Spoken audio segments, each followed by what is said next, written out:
Hi, I'm Jillian. Welcome to a brand new episode of the Blogger Genius podcast. But before I launch in, I have a question for you. Have you started selling your knowledge and expertise directly to your audience?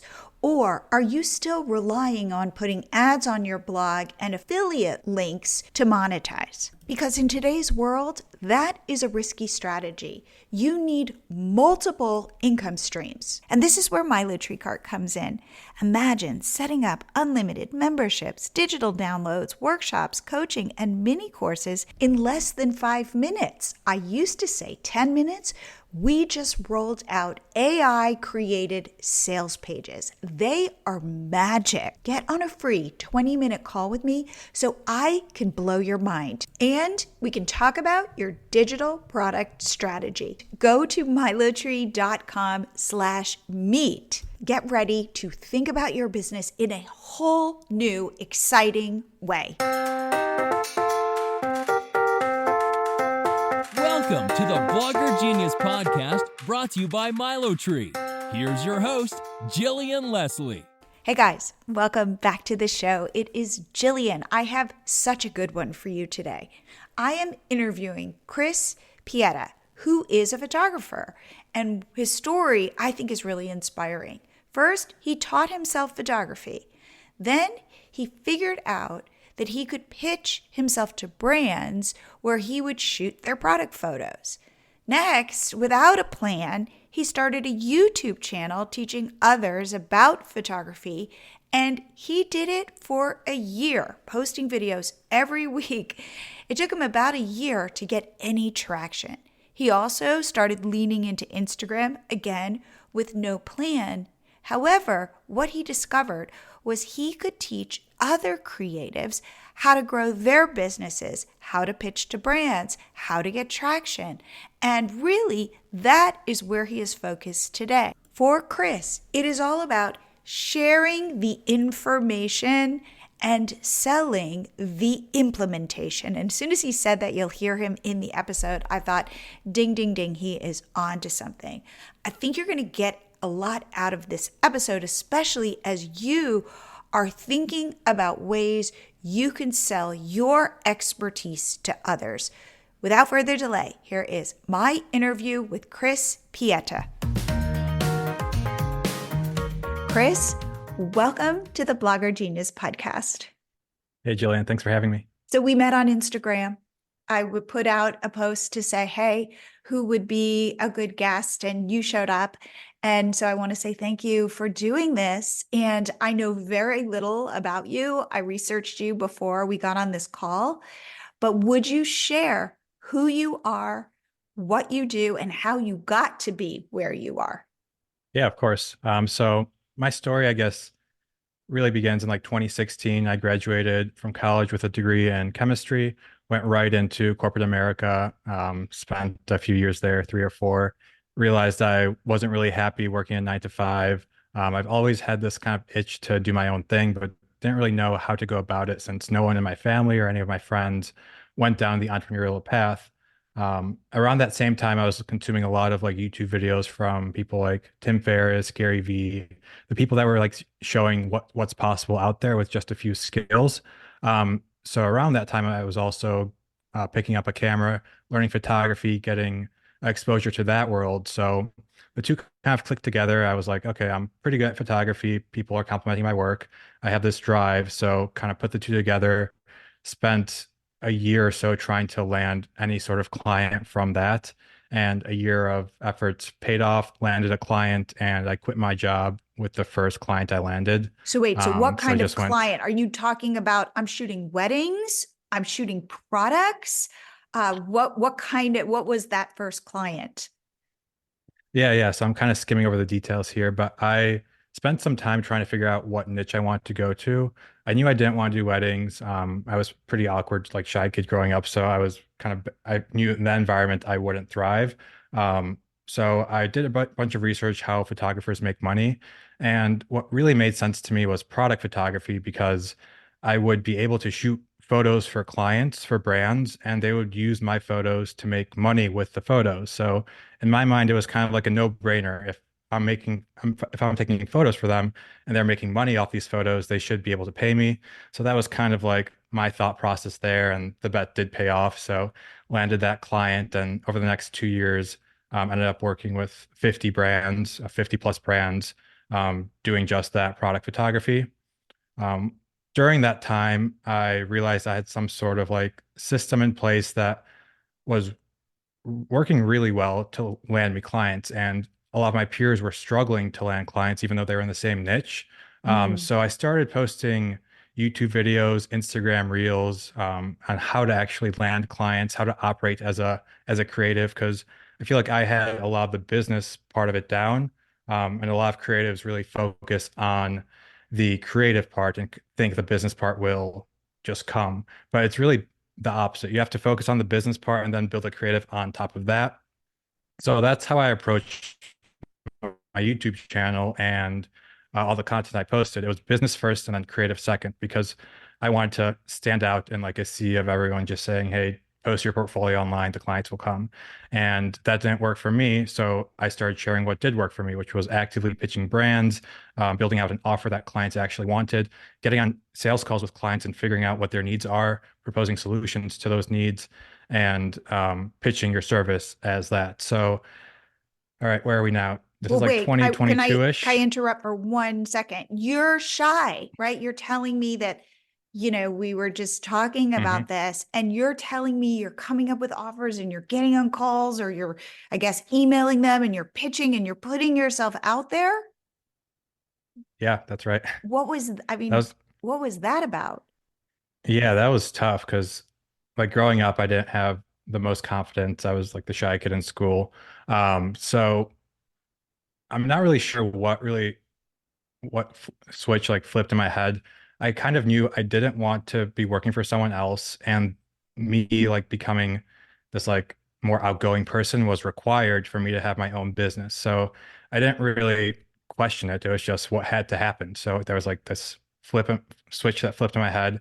Okay, I want to do this, so I'm going to become the type of person that can do this. Mm. And that's kind of how I approach a lot of things, because most it's one like part mindset, part practice. So you have to know what it takes to get to where you want to be, and two, you have to put that into practice.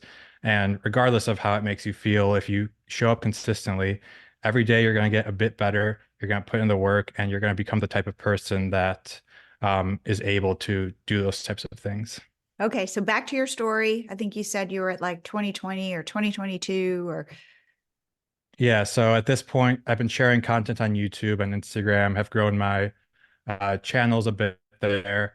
And I start getting like comments and messages from people that follow my stuff saying, "Hey, this video helped me land a client," or like this piece of content allowed me to quit my job because of these tactics that you were teaching. So I was seeing like real world results from like the stuff I was putting out there, which one like felt really, really good to me. Like I was actually making an impact, which like if you asked me like 5 years ago, would I be in that position? I would say no. But I just like stuck with it and started putting content out there. So after I started getting those types of messages, I wanted to build out something more like cohesive, more like structured. So I spent a lot of time building out an online program that would teach people step by step my complete business system for creatives. So everything from like the business basics, like an LLC, to how to create a package that you can sell for a lot of money, to how to actually pitch clients, what to say on sales calls, how to close deals, all that stuff. So built this whole system out, launched that at the end of 2022. And I spent most of 2023 just perfecting that, helping students inside that program. And that brings us to 2024. when you started putting content out on YouTube and Instagram, was the intention, I'm going to eventually monetize this? Talking about, for example, when you were saying you knew you had to show up and it would be awkward and pitch brands and stuff, but you knew what the goal was. When you started putting content out on YouTube and Instagram, did you know what the goal was?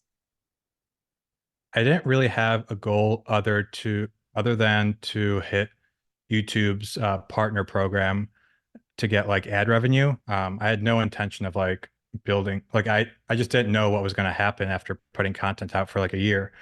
So my goal was to get inside the partner program, which if anyone doesn't know, back when I did it, it was like 1,000 subscribers and I think 4,000 watch hours. I'm not sure if that's still the same criteria, but that was a goal. But more so I focused on the inputs rather than like the end result. So I did a lot of research and all the top YouTubers said the same thing. Post a video every single week for a year and don't look at subscribers, don't look at anything else, just post every week, get a little bit better, and after a year of posting, you'll get there. So that's the advice I took. I didn't really look at views, I didn't look at subscriber count. I just had the goal of posting one piece of content a week because that was completely in my control. And then fast forward a year, I was at like 1,200 subscribers and got into the partner program. Um, and I just thank consistency for that. And are you still posting a video a week?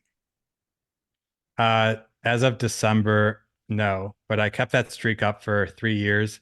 I'm switching my content strategy a bit this year. I'm focusing a lot more on short form, primarily because now I have like a team that helps me edit content and stuff like that. So, um, the short form content I post just has a way bigger reach and helps impact more people than the long form content. And at this stage, I can only do one. So until I hire someone else on my team, I can't sustain all the stuff that I'm doing. So we're really focusing on short form right now because it can be posted across all platforms: Instagram, Facebook, LinkedIn, TikTok, all that. And then hopefully bring back long form again spring or summer. And how, okay. And which, from what I understand, when you're doing that, typically you are optimizing for one platform the most and then possibly reposting it on the others. Do you do Yeah, that? And if so, which are you focused on? Where have you seen the most growth? yeah, definitely. So, if someone's just getting started, definitely focus on one platform and optimize for that. And then once you get traction on that, you can expand. Currently, I'm really focused on Instagram. I think it's probably the best platform to grow on because um, I really like the messaging and chat features on there. If anyone's listening to this who's trying to grow their personal brand or sell an online product too, if that's your goal, um, Instagram is great because you post content there. And if someone follows you, you can message them right away and figure out why they're following you. Are they there just to consume the videos? Are they struggling to build up their own business and they need your help? So you can pitch some coaching there. If you're selling a digital product that fits what they're looking for, you can start a conversation with them, not necessarily trying to sell them on something, but just understanding your audience. And through understanding your audience, you can both post better content over time to help everyone that just consumes free stuff, and then help those people that want to move faster through paid mediums. Wow. So when you were starting to grow on Instagram, what would your strategy be? Like somebody follows you, would you be like, great, I'm going to message them, or somebody comments, or like, how did you do this? Yeah, so with Instagram, I actually didn't message people for the longest time until I started working with a business coach in May, and he said that he does this thing. And since learning about that, I've started doing that as well. Um, Early on, I would definitely like answer every comment, engage with everyone through the comments. I just never thought of messaging people unless they messaged me first. Now looking back, it would have been I would have grown so much faster if I started messaging people because I would learn more about the content that they want to see. I could cater more towards the trends I see in my DMs, and that would help me grow. For anyone that's growing, the biggest asset you have right now is time. So spending time to talk to people in your comments, talk to people in your DMs will help you grow really, really quickly on there. Okay. And any advice on what exactly you say? Like, hey, saw Um, you followed me. What kind of content do you want me to create? Yeah, I kind of ask why they're following. So, um, a lot of the time, people there's always a reason someone's going to follow you. So I like to ask like a this or that question just to make it super easy for them to respond. You don't want to give them like a you don't want to ask like, hey, why did you follow me? Because there could be a million reasons. You can ask something like, hey, did you follow me for blogging advice, or are you just here for the content? And then from there, you can pinpoint those people that really want to learn from you versus the people that are just there to consume content. Got it. Got it. Well, that's interesting. And so you will then post a reel on Instagram, or you'll create something, post it on Instagram, post it on YouTube Shorts, post it on TikTok, post it on LinkedIn, any other places that I'm missing? Facebook? Facebook, yeah, I think that's it. Yeah, everywhere that has short form, I'll post it there because it's nice because you can just create one piece of content and it's almost universal, not not super universal, but it's pretty much fits on every platform. And how many pieces of short form content are you creating? I post one piece a day. Got it. Okay, now if you don't mind, let's switch to how you think about creative entrepreneurs. Because in my audience, it's filled with creative entrepreneurs. These are people who have an expertise in something creative, like you with photography. For me, it could be food, DIY, something where they are, I think, much more creative thinkers. And the business part, sometimes for many of them, kind of came accidentally, or they're trying to optimize the business part, but the love is in the creative part. So, what do you say Mhm. to somebody like that if they go, but I'm not making enough money and I'm working so hard at this? Like, how do I Yeah, tighten that up? yeah, there's a lot of paths to go down with monetizing a creative entrepreneurship business because there's the one path where you can work with brands and reach out to them or they reach out to you and do that kind of work. Um, it's great if you have like a system in place. That's kind of like what I teach my students. But it's a lot of work and it's difficult unless you're really proficient at what you're doing. The other route is like selling digital products or coaching or something like that. But if you go down that route, you should be like an expert in the field. You should have done that stuff. You need to be like qualified to actually do that to start pitching that. So those are the two main routes where you're kind of fully in control of the revenue because you're selling your services or your products. The other routes are going through like platforms like YouTube to get ad share revenue or Upwork to do freelancer stuff on there. So there's a lot of opportunity through those vehicles. What I say is like you pick one and you make that your main thing that you want to focus on and you try and build that up. So for me, I was focusing on my photography business. That was the main thing. But I was building a YouTube channel on the side. So I was putting in, I don't know, like 10 hours a week on the YouTube channel and 40 or 50 on the main business. And that's what I was doing. So I think being focused on one big thing that you want to grow while having like a backup maybe side hustle that you think might become something big in the future too. So, let's start with pitching brands because that Mhm. feels like a big lift, like a heavy ask. What are your thoughts about that? Yeah, pitching that's how I got my start in photography. My I think like 95% of my clients came purely from pitching through email or Instagram DMs. Um, I'm not I mentioned earlier, like I came up with like a process to do this like effectively. So what my process looked like, um, I had an email sequence that I would send out to brands that was like very personalized to them. Um, and the structure of those emails was very like systemized. It was like kind of like how you make content. You want to hook, so you hook their attention, then you want to give them a reason to keep reading. So that would be like your credibility. So say like, hey, I've worked with this brand and gave them this results from my photography. And then the last part of the email is going to be some sort of call to action. So usually that's going to be, hey, do you have like 10 minutes to hop on a Zoom call for me to share some ideas for your brand? And with these, you want to make it completely about the brand, not you. Don't talk about how great you are. Talk about how you can help them, what results you can provide for them. And then you end the email by giving them some sort of like almost like a freebie. So you say like you've got some idea specific to this brand that you want to share on a phone call.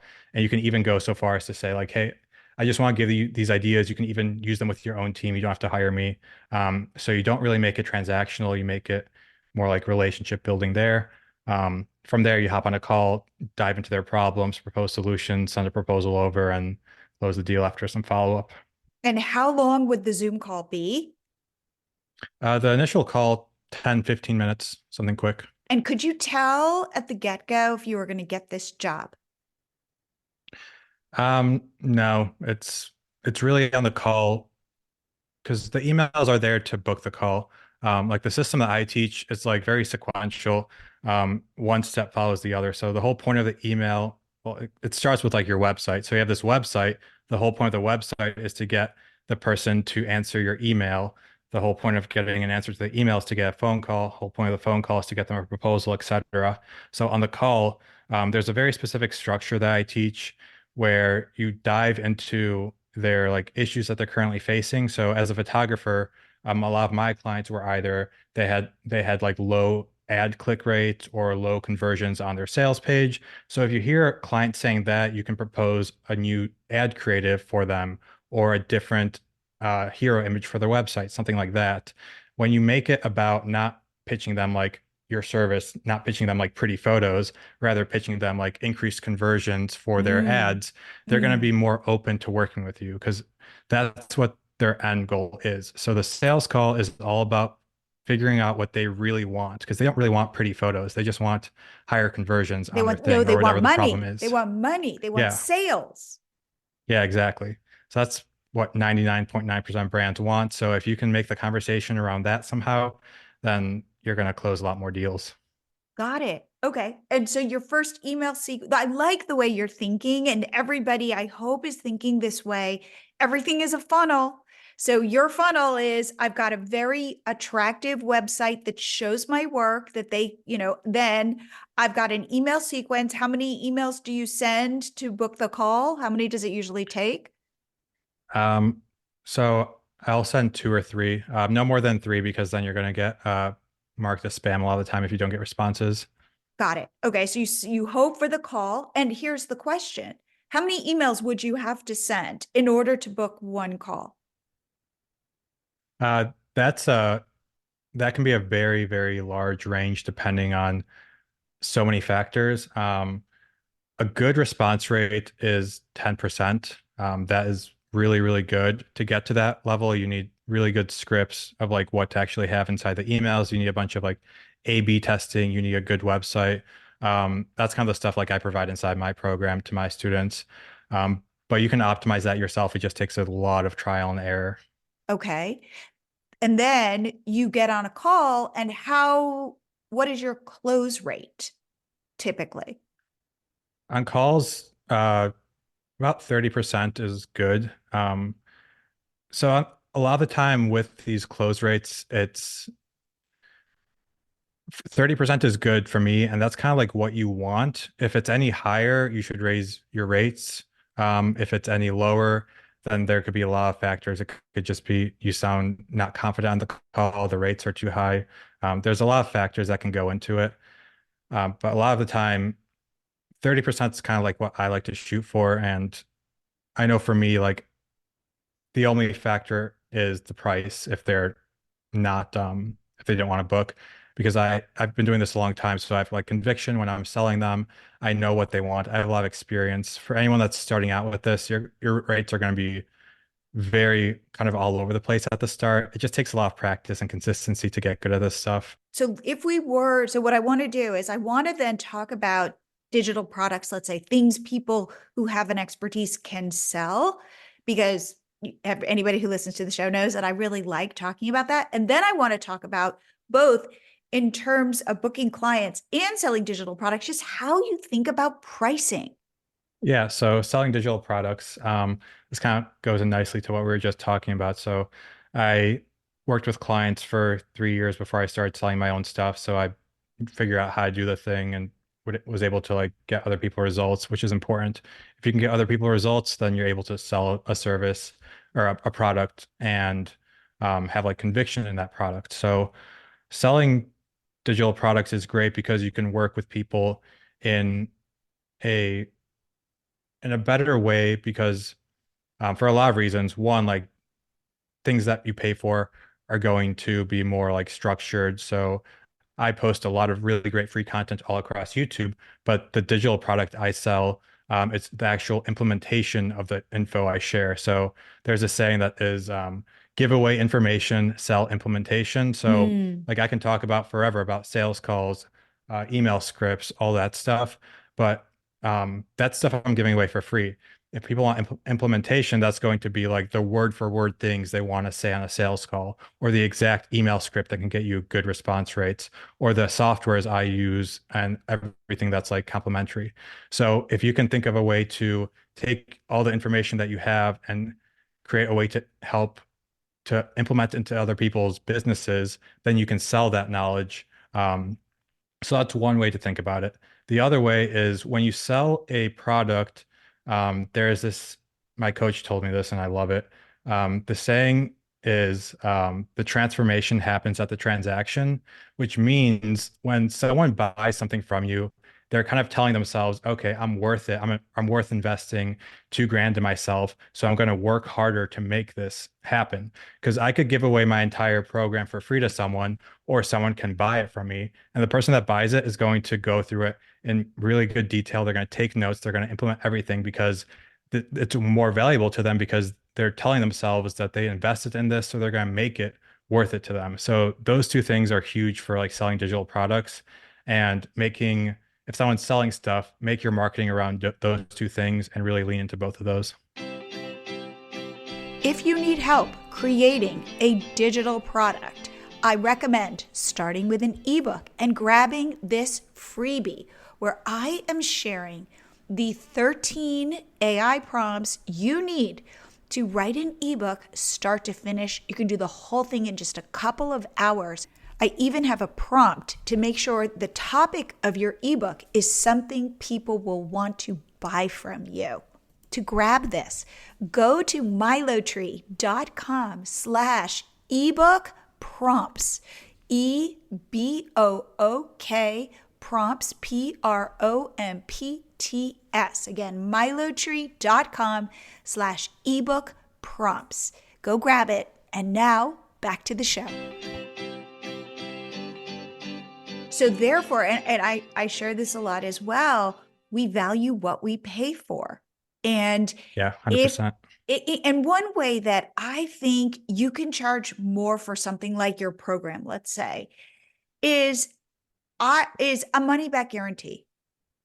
Because Hmm. that means you stand by your product. That means you stand by the transformation. And if for some reason somebody isn't happy, like, give them their money back. Because most people, if you know what you're talking about, they will be pleased with what you're offering. And it's just like an insurance policy to say, like, I'm real. I think in the world right now, we don't know who's real and who's not. You go on Instagram and it'll be like, I got 1 million Instagram followers in one reel. Yeah, in fact, I was actually there today and seeing this, and it was like, it was something like 10,000 Instagram followers from one reel. And I'm thinking, I'm not sure I believe you. Or maybe, lightning does strike and maybe you just got lucky. I don't know. But therefore, I'm always looking at things with this slightly distrusting eye. So be the person who stands by what you're creating that people can go, whoa, she wouldn't have done that. And so with my Lotree cart, we sell it right now, lifetime deal, $349.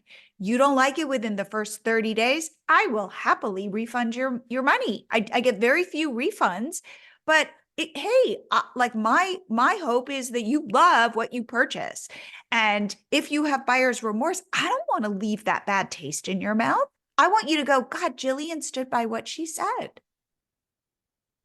Yeah, I completely agree with that. Like having a guarantee is like I think a requirement if you're selling anything online because it shows that you believe in your product. Like I have the same thing. Like I have a unconditional guarantee on my thing. Like if someone doesn't like it, they just let me know and they get their money back and that's fine. Like I know that the stuff I teach, it's worked for me, it's worked for my students, so I know it works. So I just again, a guarantee just makes it a no-brainer for people to buy it. Because one, I think one mindset blocker a lot of people have when they start selling digital products is, oh, if I have a guarantee it's a digital product, they can't like return it. They're just going to still have it. And that's fine. But there's going to be people out there that will abuse your guarantee, sure. But that's the very, very, very few people will do that. Having the guarantee, if anything, is going to boost your sales because people will see that you stand behind it. And even if there's a few bad actors, it's just gonna the increased sales are gonna make up for any people that are just trying to take advantage of it. So it's always a no-brainer there. Yeah, and I believe I've shared this. I believe in karma on the internet. I believe that if you put out good stuff and you are trustworthy and you stand by what you do and you do have something, like you were saying, I've had success with my program for myself and for my client or for my students. And for Milo Tree too, I'm like, if you use it and you will sell, like this will work for you. I can't guarantee how many sales. You've got to put the work in, but like it will be seamless for you. And so because I come at it from that place like you do, then like that's the piece that you have to figure out. And then you have to communicate that. And I believe then you can charge more. So let's talk about pricing. Yeah, love to. Yeah, pricing's it's a tricky subject. Um, a lot of it is trial and error. Um, but there are like guidelines for certain things. So for like digital products, if you're selling anything, you should have like tiers to it. So if you have a lot of knowledge on how to like for me, like I have like a ebook type thing that's like a really low rate, and then my online program that's at like a premium tier. And then there's other people out there that have those two things, and then like an even higher tier that's like one-on-one coaching or something like that. So having like tiers like that is, I think, really important in digital products because that's the same thing that like Apple does with their phones. Like you've got the iPhone Pro, you've got the iPhone SE, and then like the standard iPhone. So there's tiers to it. So having different pricing tiers both allows people to come into your world easier because you have that low budget option. But then if they're hungry for more, they upgrade to that higher tier. So first off, like if you're selling a digital product, definitely think of like ways you can make different pricing tiers to it. In terms of like, I don't know if you want to talk about actual dollar amounts here or like give guidelines on that. Yeah. Well, first, before we do, I just want to say for what I see people do where they have success, start with an ebook, but then those people, if you deliver with your ebook, then it's easier to sell your next ticket product. So it's like thinking about moving people up the ladder. Selling again to somebody who's happy is so much easier than going out and finding a new customer. Yeah, exactly. And like to your point, like lots of people give away like lead magnets for free as well. So like a free ebook into like a paid ebook into like a course is like a great strategy too, because the the big thing behind pricing is like the value that you provide to the person. If you provide a lot of free value, they're going to want more. If you're selling something, they're going to think, wow, if this free thing has so much value, just what can they possibly be charging for? So that's a great way to kind of think about it too. Absolutely. So, yeah, let's talk pricing, specifically how you think about it. Yeah, so how I think about it, um, pricing, it's tough to land. There's always going to be a balance between like supply and demand because if you create something that's really inexpensive, you're going to get a lot more people into your thing. So for context, the program I sell is like $1,500. And I priced it at that point because it's a premium price compared to certain online programs, but it's a really good value for what's included in it. So a typical online program might be like $1,000, or of course be $1,000, and it's just like a self-paced program, and that's it. Um, I want to have like a premium option that wasn't just like a course, it was like a complete system included with like digital downloads, group coaching, a community aspect to it, all these different things that other people don't have. Um, and I price mine higher because it kind of makes people see a tire. So they're like, why is this one more expensive than the other person's? Why could this guy charge more? So I just overwhelm them with so much value that it makes it a no-brainer offer, even though it's more expensive. So the more value you can provide to your target customer, the more you can charge. And that allows you to charge more than your competitors. You can create like your own kind of like niche that you carve out there. Or you can just go the standard route of charging whatever someone else charges for the thing, And that's tough because at that point, you're just kind of like competing with these people, and it's kind of like a race to the bottom of who can charge less or provide bigger sales. So those are the kind of the two ways you can go about it.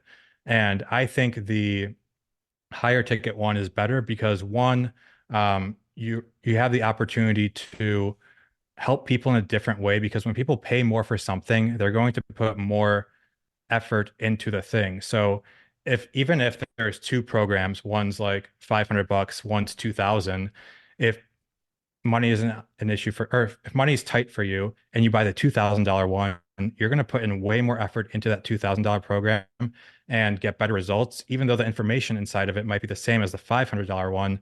So you help people more by charging more, which is like this weird, like like psychological thing. So that's one reason for it. And two, you'll get better clients inside of that program because I'm guessing you've seen like the memes where it's like the $500 client versus $5,000 client.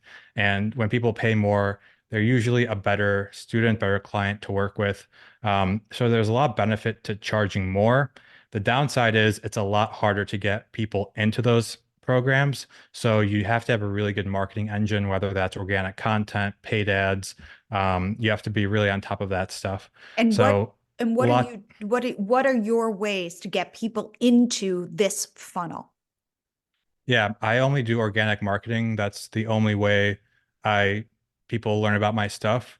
So that means posting content to Instagram, to YouTube, to all the platforms, and I share really valuable information for free across there, and people learn about my stuff through there. So Um, are I you collecting email addresses and then sending them through a sales sequence?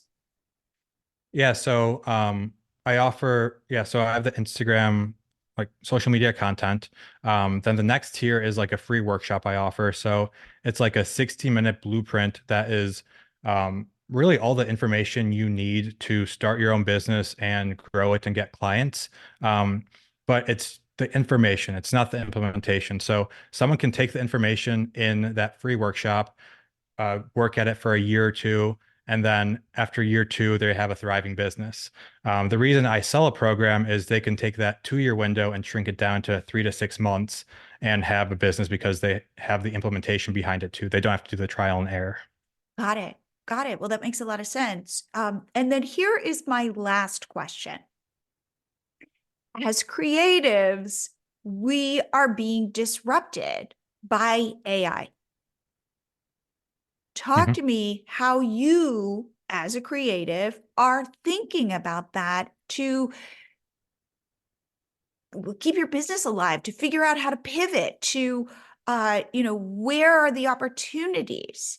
What is your, nobody knows anything, I get that, but what are your predictions on how to use AI usefully and still have a thriving business?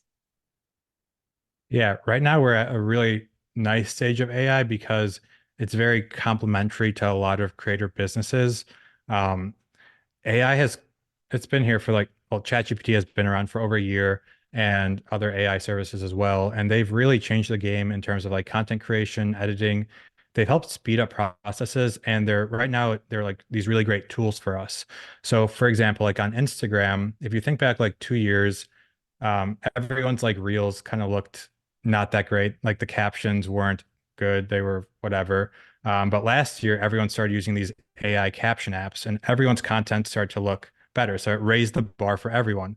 But there are like creators that are have really, really good editing that AI just can't handle. They're still like at the top and they're editing their stuff themselves using AI plus their own editing skills on top of that to really stand out. So one, AI has raised the bar of like what people accept as like good content. So it takes a lot more effort to stand out now. But two, like AI also enables everyone to have like a chance at having a great like content engine because you can use AI to edit really quickly. You can use AI to come up with script ideas. Um, but it's still not as good as a human. So like last year I tried using ChatGPT to like write scripts, but they were not great. They were really generic. So I would use AI to generate ideas, create like a rough outline, and then me go in and make it really good. So AI cuts down the time it takes to actually create content, which is awesome for us. We're not at the stage yet where AI is better than us. I think when that comes, it's going to be there's a lot of industries that will be disrupted, and it won't just be creators. It's going to be like Lawyers. any like yeah, everyone across the board. And I don't know what to do in that situation. We'll see what happens there. For now, like you can only adapt the technology. You can't fight it. Like it's here, so you might as well use everything you can for as long as you can. And then I don't think that the other part of it is like, okay, if we're going to lose our jobs in 5 or 10 or 15 years, is it even worth doing? And the answer to that is yes, because you're still building up the skills yourself. You're learning how to run a creator business, and that can translate to something else in the future. You can pivot really quickly. Like whatever that show is, like 30 Day Billionaire or whatever, like they drop a millionaire in like a random city with no money, and then 30 days they have a thriving business. And that's because they have those skills. Mm, So if we build up our own businesses, we learn these skills ourselves. When AI does come to replace us, we'll be able to pivot to something else and still be okay. I like that. I like that. Briefly, what are your top three AI tools that you're using right now in your content creation? Yeah, there's so many right now that you get overwhelmed trying to keep up with everything. Chat GPT is great. Like it's really easy to just bounce ideas back and forth off that. They just released like the Chat GPT like app store, so there's a really cool Mhm. They're called options in there. GPTs. Yeah, Those are like the yeah, little I'm kind of excited to. apps. Yeah. Yeah, those are fun to play around with. Um, That's really the main one I'm focusing on now. My team uses some AI captions for my videos and like some AI editing stuff. I'm not sure which ones they use. Um, and there's one more. I'm forgetting the name of it now, but it takes like long form content, like a podcast, and then splits it up into like shorter segments and tries to find like the best stuff in there. I don't know if you know what I'm talking about there. I've tried a bunch and I haven't so far been excited about them. Yeah, that's the thing with all these tools. There's so many great options, and they're all great. So it's best to like pick something and I don't know, like ChatGPT and just learn how to use it because magic comes in like learning how to like prompt stuff rather than relying on these tools. So again, like the Right. human's still there. And what do you think of photography, AI image creation, and whether that will replace photography? Because I keep seeing stuff like, hey, we can create your product photos with AI. Yeah, I've tried like almost all of them that are on the market. They're still not that great. They're fine for like 3D mockups and stuff like that. But for a while, people are still going to want to have like the real photographer. Where photographers actually benefit from this a lot is they can take the photo of a product and then use AI to kind of help mock up a background for it, which will they can place it in other scenarios and control like the lighting and everything from there. So using AI as a tool in that case is great. Um, but for like certain businesses, like really small mom and pop shops, they might choose to use like an AI render because it just makes sense for their budget. But at the same time, like those aren't the clients that you want to be working with because they're low budget clients anyways. The high budget clients are going to keep using like photographers for a very long time because um, this kind of even comes back to personal branding because a lot of companies want like this person to shoot their thing and then they talk about that and then there could be some UGC content on the photographer's page around that. So that's how creators can stand out too. People don't want to have AI images. Consumers don't want AI images. They want real people. I love that. I love that. Chris, if people want to learn about you, see what you offer, connect with you, where should they go? Yeah, I'm on every platform where you consume social content. So if you search my name, Chris Pieta, I'll pop up right there. Instagram's where I'm most active. So if you follow me on Instagram, message me the word connect and I'll reply to you. I'm one of those weird creators that replies to everyone that messages him. So just DM me, connect, and we'll start a conversation there. But yeah, I'm on every platform. Wonderful. Well, I just have to say, I've learned so much from you, and I really appreciate you coming on the show. So thank you. Yeah, thanks very much for having me. I hope you guys like this episode. For me, my biggest takeaways were consistency. Chris has been consistent and it has paid off for him. The other is leaning into discomfort. You can tell that Chris is not a natural salesperson, and yet he's been able to pitch successfully to brands. He's been able to sell his coaching program. I hope he is an inspiration to all of you who feel like I'm just not cut out for this. In fact, if you are ready to start selling your expertise, please get on a free 20-minute call with me. We will talk about what you want to build. I will give you all of my tips and tricks and what I have learned. I'll show you my Lottery card to see if it's a good fit for you. I promise you will be blown away by our AI sales pages. Please take me up on this offer. I am helping people launch businesses that make them thousands of dollars a month. People who didn't believe they could do it. Get on a call with me. Go to milotree.com/meet because I would love to meet you, and I will see you here again next week.